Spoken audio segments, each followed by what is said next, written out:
Exclusion du chômage, des pertes jusqu'à 1 000 € par mois.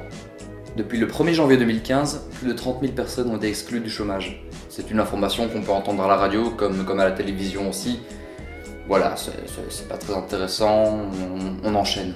Oui, je suis sûr que tu vas pas t'arrêter là. En effet. Mais t'es où? Je t'entends par là, mais t'es... Non. Puis t'es où? Je me suis mis hors champ le temps que tu trouves une technique avancée pour me mettre bien à l'image parce que j'ai l'impression d'être un raté comme ça. Moi je veux ressembler à une star hollywoodienne. Comme tu veux. Bon, 30 000 personnes en janvier 2015, parce que dans 3 ans, il y en aura beaucoup plus. Enfin, c'est-à-dire que le chômage maintenant, c'est une durée de 3 ans. Avant, tu avais du chômage illimité, qui était régressif, donc tu avais moins de thunes en fonction du temps. Mais maintenant, plus que 3 ans. Hein. Donc après 3 ans, on va y venir. Alors, pour mieux comprendre ce que ça signifie, il faut déjà réussir à se représenter un groupe de 30 000 personnes. À titre d'exemple, c'est 4 fois le nombre de personnes que peut accueillir Forêt Nationale. Ensuite, il faut pouvoir s'imaginer ces 30 000 personnes d'un point de vue individuel, avec chaque personne, avec ses propres caractéristiques, sa propre vie. Une mère de famille seule pour élever ses enfants, une personne en dépression parce que son chien est mort, un garçon de 22 ans qui n'a pas fini ses études secondaires, un homme pour qui tout réussit mais dont le secteur professionnel est bouché, un connard fini qui bat sa femme. Voici une description beaucoup trop simpliste de 6 personnes faisant potentiellement partie de ces 30 000 personnes. Voilà, maintenant on arrive un peu mieux à se représenter ce que c'est 30 000 personnes d'un point de vue individuel, donc plus 1, plus 1, plus 1, plus 1 jusqu'à 30 000. Mais ce qu'il ne faut pas oublier, c'est que ces 30 000 personnes, c'est plus 1, plus 1, plus 1, plus 1. Il y a parfois des gens qui habitent avec eux et qui ont besoin de leur revenu du chômage, qu'elles n'ont plus maintenant. Donc le plus 1, plus 1, plus 1 jusqu'à 30 000, ça fait plus 1, plus 1000, plus de monde que 30 000 quoi. Bon, vous l'aurez ici compris, mon but c'est de faire parler ces chiffres parce qu'on dit 30 000 chômeurs ont été exclus du chômage, mais on ne sait pas vraiment ce que ça veut dire, on n'arrive pas forcément à se représenter ce que c'est 30 000 personnes. En fonction de leur situation individuelle, certaines personnes peuvent donc se faire exclure du chômage. Celles-ci vont donc devoir se tourner vers les différents CPS, il y en a un par commune, pour pouvoir continuer à vivre en attendant qu'un boulot se libère ou soit créé.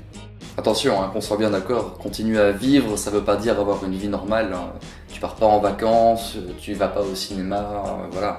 Une personne vivant seule a touché en 2014, et les chiffres actuels sont beaucoup plus bas, 817,36 € par mois. Et une personne ayant à charge une famille a touché 1089,82 € par mois. Payer un loyer, manger et se chauffer, c'est pratiquement impossible avec une telle somme. Alors que dire des loisirs? Vivre sans loisir, c'est aussi intéressant que vivre dans le coma. C'est-à-dire que le loisir, c'est quelque chose que tout le monde a droit à avoir normalement. Et quand tu touches aussi peu d'argent, les loisirs, tu peux un peu à part les balades en forêt, qui peuvent être très agréables, c'est vrai. En vélo, non, il faut acheter le vélo. Balade en forêt, ou dans la rue de la ville aussi. Mais qu'est-ce qu'elles ont fait ces personnes pour être exclues du chômage? En fait, ce qui se passe, c'est qu'elles sont restées trop longtemps au chômage. Enfin, trop longtemps. Avant, le chômage, comme j'ai expliqué par avant, c'était indéterminé dans le temps. Maintenant, c'est juste pour 3 ans, donc elles n'ont pas réussi à trouver de travail dans ces 3 ans. Il y a d'autres personnes qui n'auront même pas la chance de faire partie de l'élite de ceux qui sont au chômage. Ceux, entre autres, qui ont terminé leurs études et qui font leur demande d'allocation de chômage après 25 ans. Ceux-là, on leur dit non, tu peux pas parce que tu es trop âgé. Ça n'a aucun sens, mais c'est comme ça. Tu vas plutôt aller en CPS. Et donc, si ces personnes habitent avec une autre personne, parce que si tu n'as pas de revenus du chômage ou du CPS, tu vis dans la rue, donc forcément tu habites avec quelqu'un, souvent les parents, eh bien, le CPS, il va pas te dire tiens, prends l'argent du CPS, c'est gratuit. Non, non, bon, il y a d'autres contreparties dont je ne parlerai pas ici, mais il y a une partie de l'argent du CPS qui n'est pas donnée, c'est-à-dire qu'il y a un calcul qui est fait par rapport au revenu de la personne avec qui le jeune habite, et cette partie de revenu joue dans l'allocation du CPS. Et pour ceux que ça intéresse, le revenu du CPS, ça s'appelle le revenu d'intégration sociale. En plus de l'aspect économique de ces exclusions, il y a aussi un impact moral sur ces personnes. En effet, le travail est considéré par la majorité de la population comme étant une des premières sources de reconnaissance sociétale. C'est-à-dire que quelqu'un qui travaille est reconnu comme utile à la société et se sent faire partie de cette même société.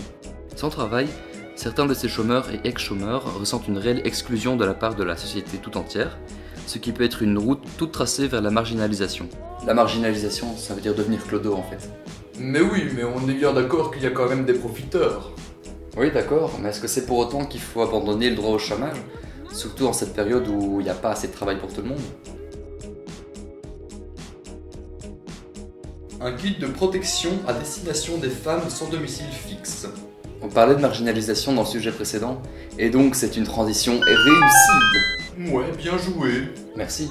En effet, certaines personnes subissent le décrochage social ou sont marginalisées, et je voudrais pas vous faire peur, mais ça arrive de plus en plus facilement.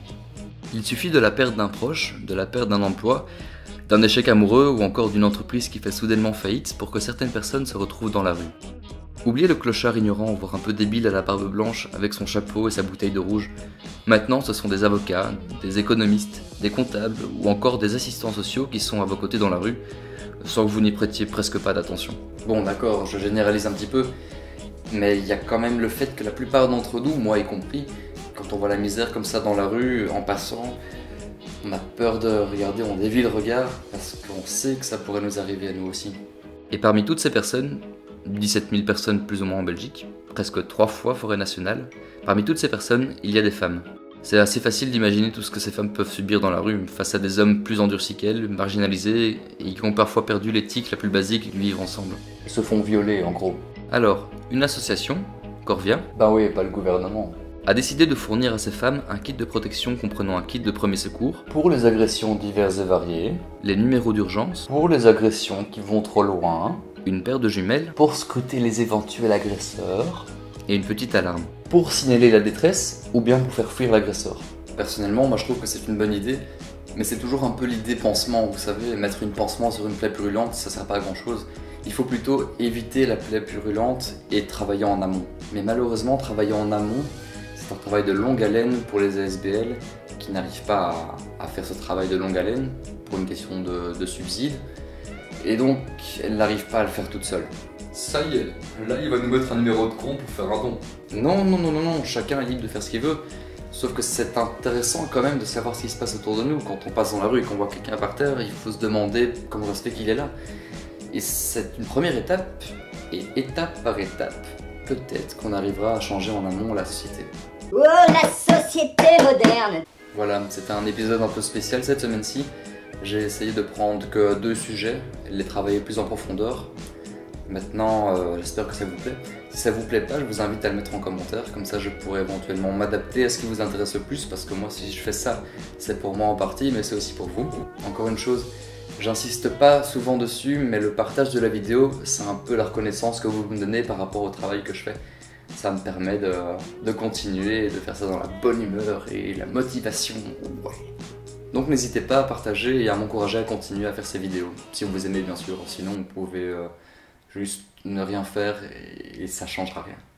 Et dernière petite information, il n'y aura pas de vidéo la semaine prochaine ni la semaine d'après, parce que je pars en vacances. Voilà, je vous souhaite un bon week-end et à la prochaine.